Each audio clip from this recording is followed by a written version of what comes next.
Muito bem, aqui Pedro da Glória Valis e nós vamos dar seguimento à resolução do exame da 12ª primeira época 2019. Este que é o exame de matemática, ok? Para já se inscreva no canal, caso não tenha visto o vídeo anterior, onde resolvíamos da questão número 1 até questão número 15, vá lá e veja a resolução. Para já nós iremos começar da questão número 16 e vamos até a questão número 30, ok?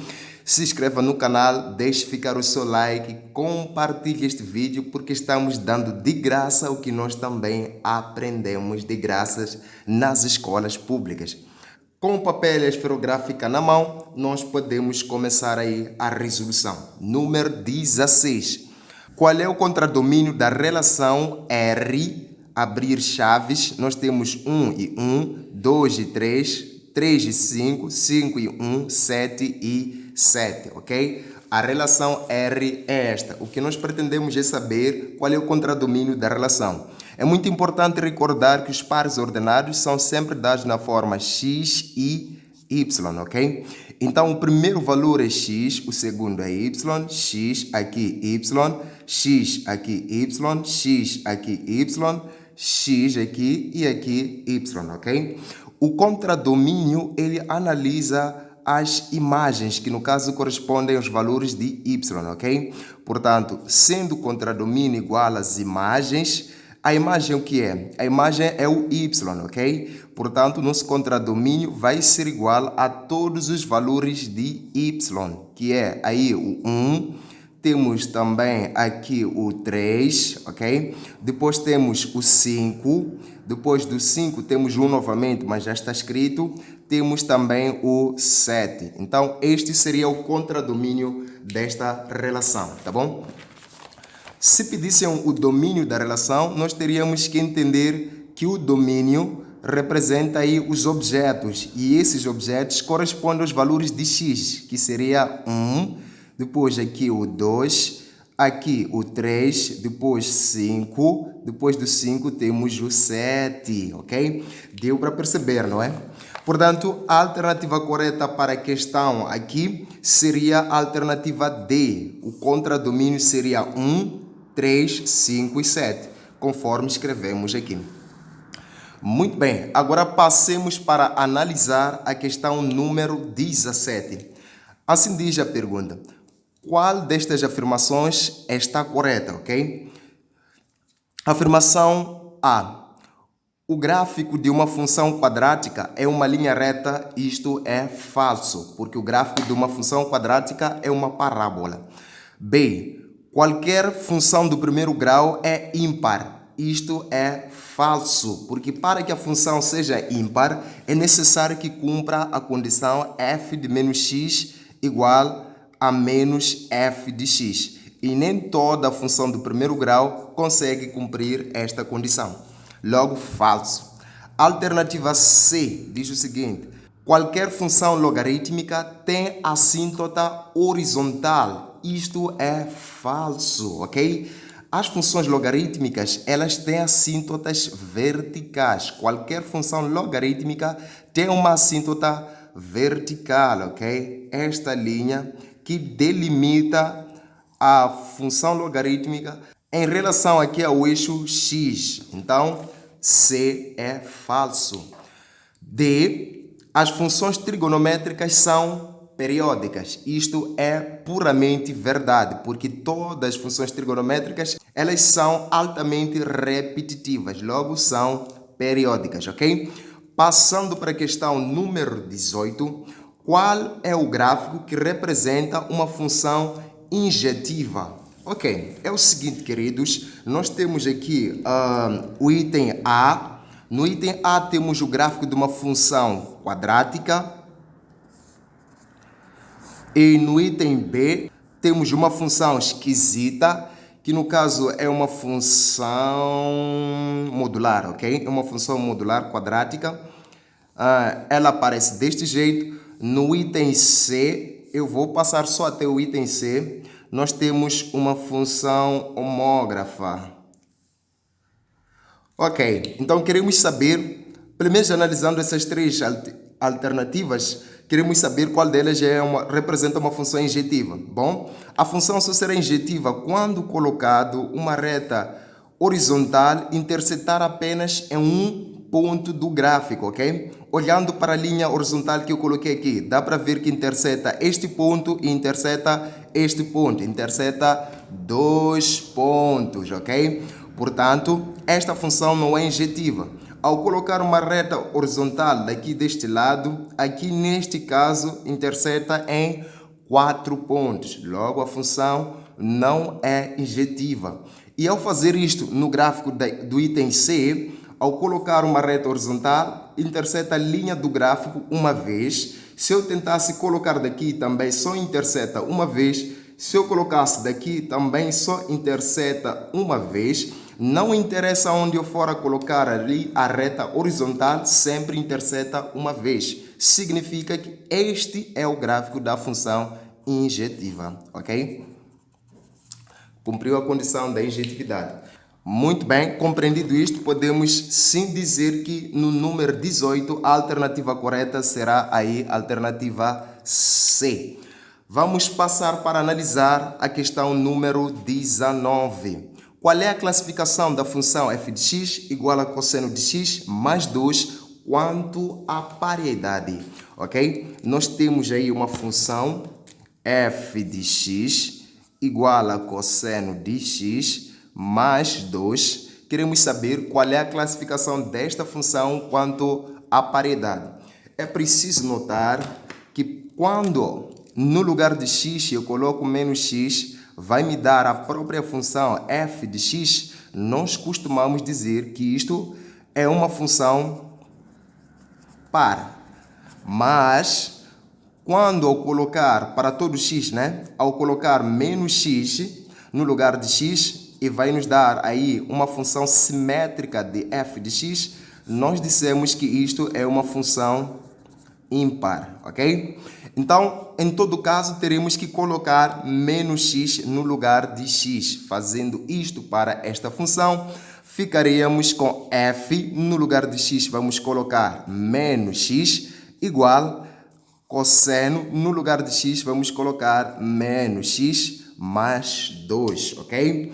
Para quem fez trigonometria, sabe muito bem que o cosseno de menos x sempre é igual a cosseno de x, ok? Com base nesta relação, podemos dizer que a função f de menos x vai ser igual a cosseno de menos x é igual a cosseno de x, mais aí o 2. Vamos comparar esta função que obtivemos ao colocar menos x no lugar de x com a função dada inicialmente. Dá para perceber que cosseno de x mais 2 é igual à função que foi dada inicialmente, ou seja, é igual à função f de x. Sendo assim, f de menos x é igual a f de x, ok? Cumpriu a condição para a função par. Portanto, esta função é sim uma função par.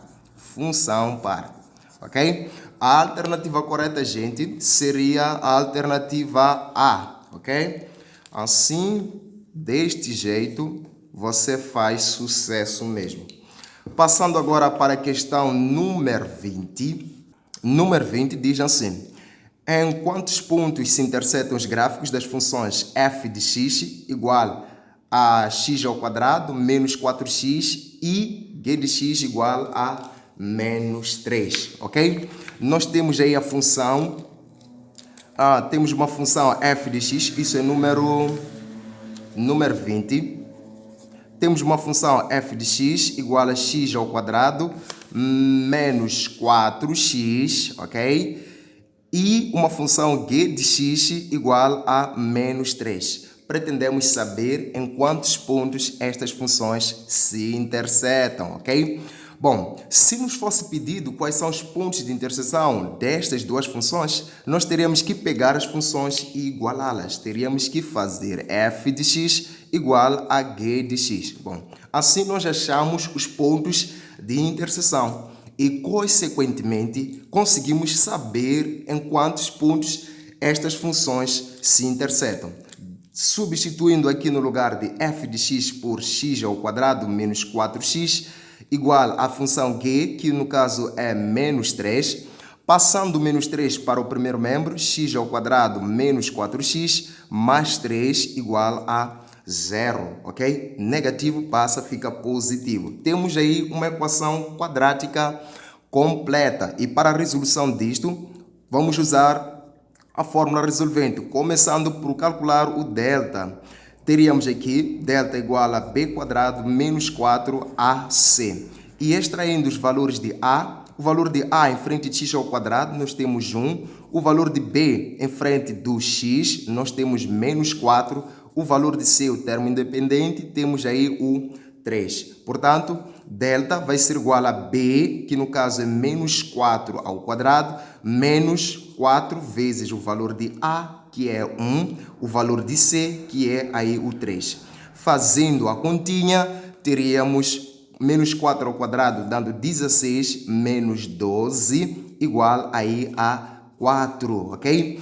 Bom, uma vez que delta dê um valor positivo, pois 4 é positivo, é um valor maior que 0, nós sabemos que temos duas raízes reais distintas. Significa que vai existir um x1 e um x2, ok? Teremos x1 diferente de x2. Então, nós já sabemos que a equação f de x igual a g de x, aqui vai nos dar duas soluções, o x1 e o x2, pois o delta é maior que 0, tá bom? Nós não precisamos achar estes pontos, porque a pergunta é em quantos pontos se intersetam essas funções, ok?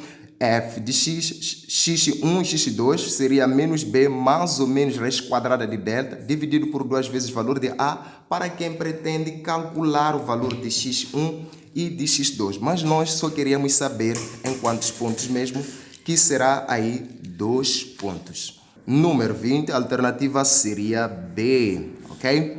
Agora passemos para fazer a questão número 21. Passando para 21, ok? Assim diz a questão. De uma função quadrática f de x, sabe-se que os zeros são respectivamente x1 igual a 2, x2 igual a 4 e a ordenada na origem é y igual a 8. Qual é a expressão que representa a função f de x? Nós temos de uma função quadrática onde x1 é igual a 2, x2 é igual a 4, a ordenada na origem y é igual a 8, ok? Qual é a expressão que representa a função quadrática? Isto é brincadeira das crianças, ok? Muito bem. Em primeiro lugar, eu quero dizer que já existem vídeos bem elaborados tratando especificamente deste assunto, tá bom? Determinação de expressão analítica de uma função do segundo grau. Muito bem. Quando dizem que a ordenada na origem é y igual a 8, nós devemos compreender sempre que na ordenada na origem, o valor de x é igual a 0, ok? Uma vez tendo x1 e x2, pretendemos saber a expressão, pretendemos conhecer a expressão da função quadrática, então nós usaríamos a fórmula y igual a x menos x1, x menos x2, ok? Bom, agora teríamos que substituir todos esses dados que nos foram entregues. Bom, no lugar de y, colocaríamos este 8, no lugar de x sabemos que é 0, x1 é aí o 2, x é 0, menos x2 é 4, tá bom? Agora, ficávamos com 8 igual a 0 menos 2 dá menos 2, 0 menos 4 dá-nos menos 4, 8 será igual a vezes menos 2 vezes menos 2, dando-nos aí 8. Se pegássemos este 8 e passássemos para lá, ele iria dividir, ficávamos com a sendo igual a 8 dividido por 8, que vai ser igual a 1, tá bom? Agora que sabemos o valor de a, que é 1, podemos voltar novamente a esta expressão, ok? Apenas substituir o valor de a de x1 e de x2. Ficávamos com y igual a que é 1, x menos x1, que é 2, vezes x menos x2, que é aqui o 4, tá bom? 1 vezes isto continua mesmo negócio, x menos 4, ok? 1 na multiplicação é neutro. E depois teríamos y igual a x vezes x ao quadrado, x vezes menos 4, menos 4x, menos 2 vezes x, menos 2x, menos 2 vezes menos 4 dá mais 8. Isto porque menos e menos dá mais. Fui bem rapidinho ali, né? Mas ok, caso de dúvida, escreva aí nos comentários, professor, não percebi aí, e eu estarei imediatamente apto para responder qualquer que seja a dúvida. Bom, é de recordar que estou a deixar aí na descrição do vídeo também o link do WhatsApp, onde nós poderemos compartilhar alguns exercícios, algumas dúvidas, tá bom? Se inscreva no canal, compartilhe este vídeo, pois isto ajuda bastante deste lado. Muito bem, a alternativa correta para nós seria a alternativa B, ok? Esta aqui é a expressão para a função quadrática com os dados que nos foram entregues. Alternativa B. Passando agora para a questão número 20, pergunta-se qual é a afirmação correta. Se formos já perceber, temos aqui limite de seno de x sobre x, com x tendendo para zero. Aqui também é o mesmo limite. Agora aqui tende para o infinito, tá bom? Então, queremos saber a alternativa verdadeira. Eles, na verdade, já facilitaram muito, mas muito mesmo, a nossa vida. Por quê? Eu só terei que fazer o limite de seno de x dividido por x com x tendendo para zero e verificar quanto é que isto me daria. Então, depois comparo aí com as respostas.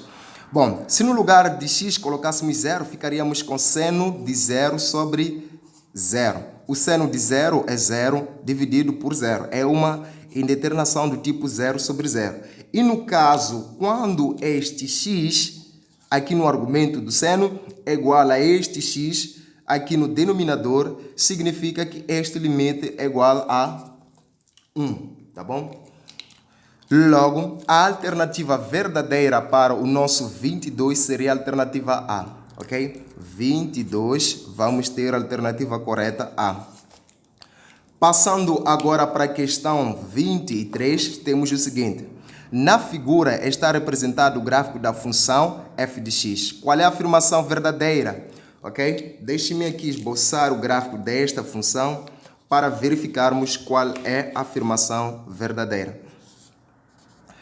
No caso, nós vamos aqui trabalhar com os limites, ok? Limites com base nos gráficos. Também existem vídeos específicos no canal tratando do assunto. Eu vou deixar aí o link para fazer a minha parte, tá bom? Faça a sua parte também estudando. Aqui temos o ponto número 1, aqui temos o ponto 2, ok? Depois temos outros valores que não interessam tanto assim. Na linha A temos o limite de f de x com x tendendo para o mais infinito, igual, ok? Se o x para nós tender para o mais infinito é a direita do x, nós vamos nos aproximar ao mais infinito. Qual é a curva que se aproxima ao mais infinito? É esta curva aqui. À medida que vamos para o mais infinito, a curva vai descendo, se aproximando desta linha horizontal. E esta linha horizontal, o seu valor de y é 2. O limite quando vamos para o mais infinito seria igual a 2 e não o zero aí mostrado, ok?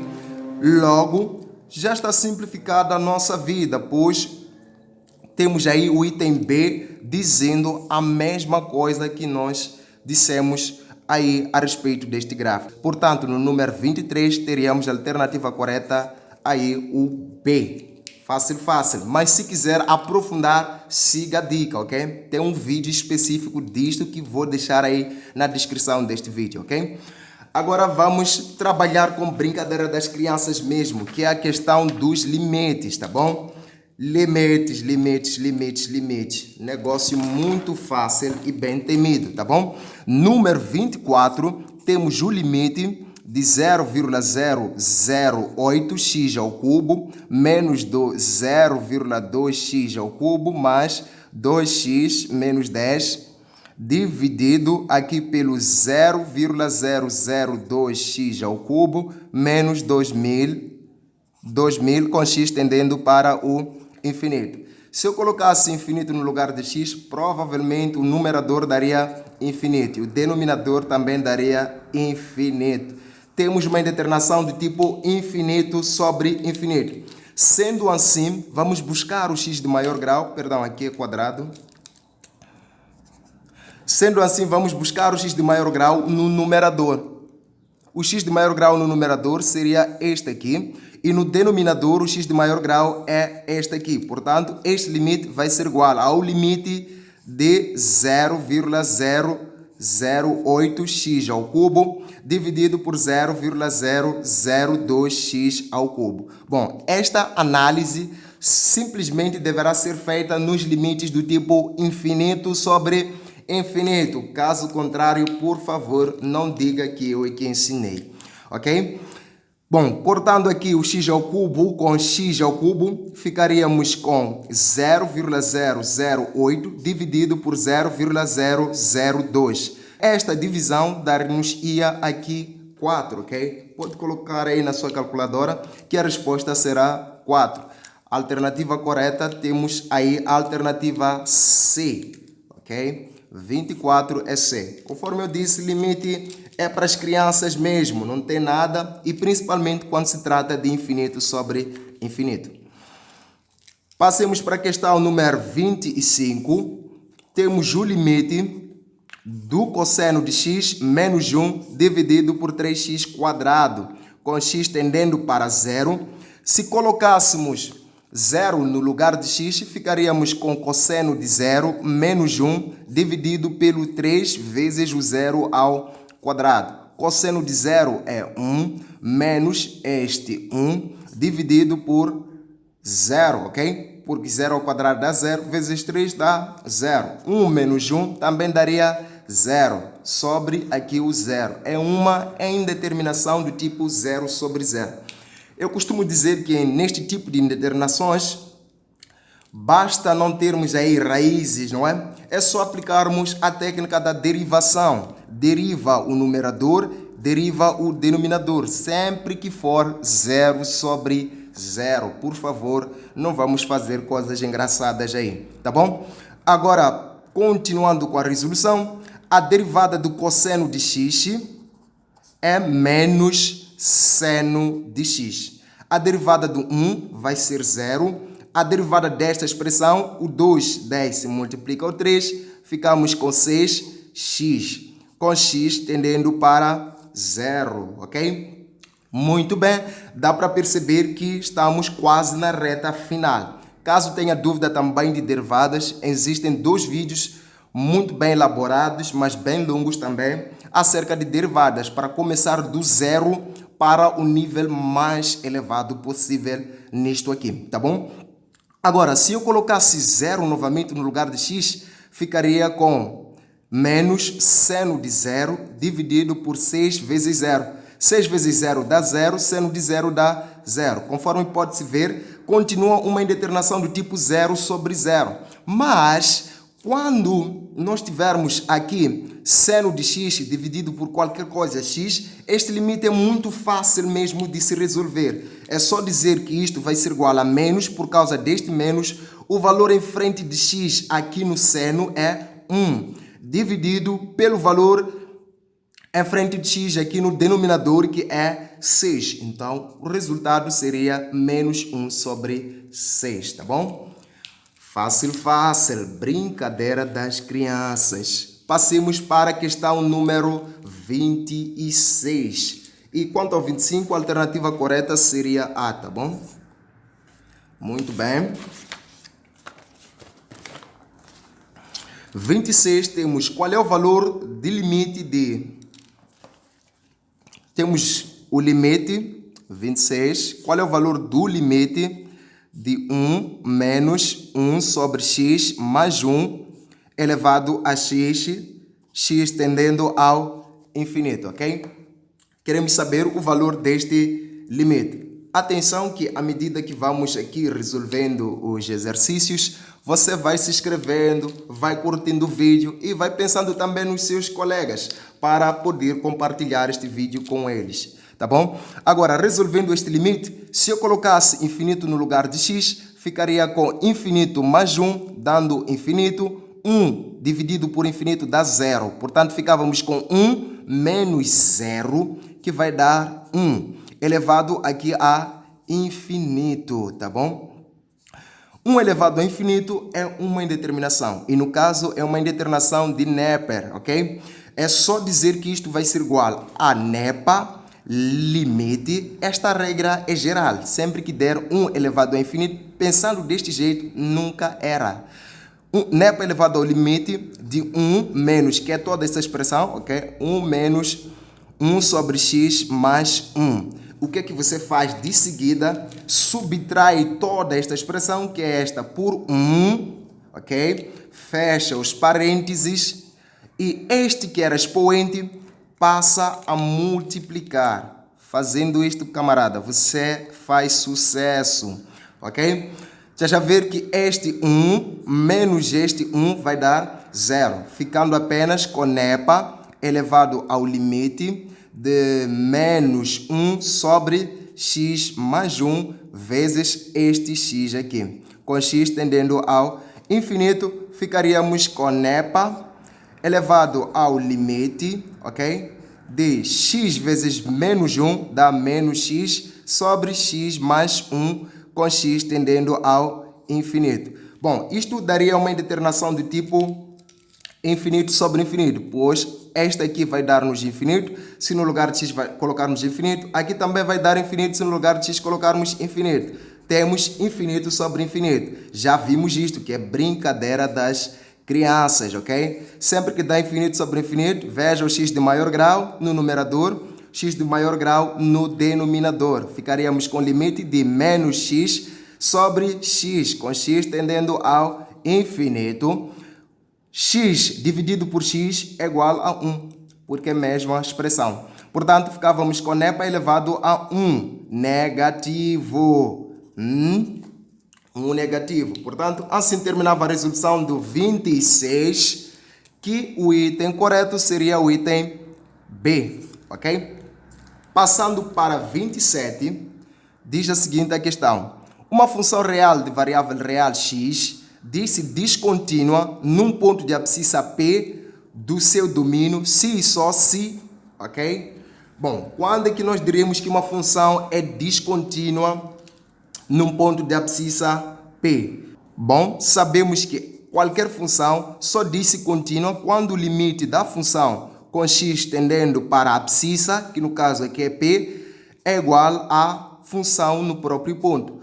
Quando a função cumpre esta condição, ela é contínua. Agora, será descontínua se isto for diferente. A alternativa correta, gente, foi aqui a alternativa D. Limite de f de x, x tendendo a P, diferente da função no ponto P. D é verdadeiro. Agora, passando para a questão número 28, pede-se o seguinte. Observa a figura. Qual é a abscissa do ponto de descontinuidade eliminável, ok? Se a descontinuidade for eliminável, nós, na verdade, teremos uma linha contínua interrompida, ok? A linha é contínua, mas ela foi interrompida num ponto e que do outro lado continua aí a ligação. Se nós tivermos estas condições, dissemos que temos um ponto de descontinuidade eliminável, tá bom? Ou seja, neste ponto, o limite de f de x com x tendendo para certa abscissa A, à direita, vai sempre ser igual ao limite de f de x com x tendendo para A, à esquerda. Ok? Limite à direita é igual a limite à esquerda, a descontinuidade é eliminável. E isto, neste gráfico, acontece aqui, neste ponto, tá bom? Neste ponto temos uma linha que é contínua, mas está interrompida exatamente neste ponto. De tal modo que o limite à direita é igual ao limite à esquerda e aqui o valor de x é menos 2. Pode não estar a ver aí, mas eu consigo ver perfeitamente. O número 28 teremos aí a linha A, x igual a menos 2 é o ponto de descontinuidade eliminável. Passando para a reta final, faltando apenas 2 exercícios para fechar esta parte de resolução, vamos fazer o número 29. 29 diz, na função f de x igual a tantos, qual é o valor de a para que a função seja contínua em R, ok? Deixa-me passar aqui a função. F de x igual a x menos 2, se x for menor ou igual a 3, menos 3, temos a se x for maior que menos 3. Qual é o valor de a para que a função seja contínua em R, ok? Pretendemos o valor de a para que a função seja contínua. Uma função é contínua se o limite da função com x tendendo para a esquerda, numa certa abscissa a esquerda, for igual ao limite da função quando ela tende para a direita e for igual à função no ponto A. Quando cumpre esta condição, ou, não é? Uma vez que este é igual a este, o limite da função f de x com x tendendo para a igual à função no ponto A. Cumpriu esta condição, dissemos que a função é contínua, tá bom? Agora, olhando esta expressão, vamos procurar onde temos o sinal igual, ok? O sinal igual está aqui, onde temos o sinal menor. Por isso que aqui temos menor ou igual. O que é que isto significa? Significa que a função no ponto menos 3, que é o ponto de estudo, menos 3, ok? Ela é igual ao limite da função com x tendendo para menos 3, como aqui é menor à esquerda, tá bom? Então, o limite da função no ponto já é igual ao limite à esquerda. Estamos a dizer que este limite à esquerda já é igual à função no ponto. Para que a função seja contínua, o limite à direita deve ser igual ao limite à esquerda. Portanto, o limite de f de x com x tendendo para menos 3 à direita deve ser igual ao limite de f de x com x tendendo para menos 3 à esquerda. Fazendo a continha, o limite à direita vai ser onde temos maior, que é o a, x tendendo para menos 3 à direita, vai ser igual ao limite de f de x à esquerda, que é onde temos o símbolo menor, que é o x menos 2, com x tendendo para menos 3 à esquerda. No lugar de x, vamos colocar menos 3. Aqui não temos x, então a vai ser igual. Colocamos menos 3, ficamos com menos 3, menos 2. A vai ser igual a menos 5, tá bom? Para que a função seja contínua, em x igual a menos 3, o valor de a tem que ser menos 5. E fazendo por fim, aí o número 30, ok? Temos o seguinte. Se uma função tem primeira derivada negativa no intervalo, então nesse intervalo a função é estritamente, ok? Vamos lá. Vamos supor que você tenha aqui valores de x. Aqui tem uma primeira derivada e aqui tem a função, tá bom? Vou fazer uma análise hipotética de uma situação qualquer. Bom, vamos supor que temos um x que equivale aqui a k, que faz com que a primeira derivada dê zero, mas nesse x, nós, no valor da função, teremos um certo número b. Bom, quando a derivada é negativa, a nossa função é decrescente. Mas quando a derivada é positiva, a nossa função é crescente. Daí que, nesta questão, se uma função tem primeira derivada negativa no intervalo de x1 a x2, então nesse intervalo a função é decrescente, ok? Se a primeira derivada for negativa, a função é decrescente. A alternativa seria D. A alternativa seria B, ok? Decrescente. Portanto, a nossa aula para por aqui, ok? Nos veremos no próximo vídeo para terminar as questões restantes. Grato, people. Compartilhe este vídeo com seus amigos nos grupos do WhatsApp, Facebook e não seja egoísta. Deixe ficar o seu like e se inscreva no canal. Caso de dúvida, estou deixando aí alguns links para aí aprofundar alguns conteúdos. Thanks. Até a próxima. Meu nome é Pedro da Glória Valis. Este é o canal que desperta.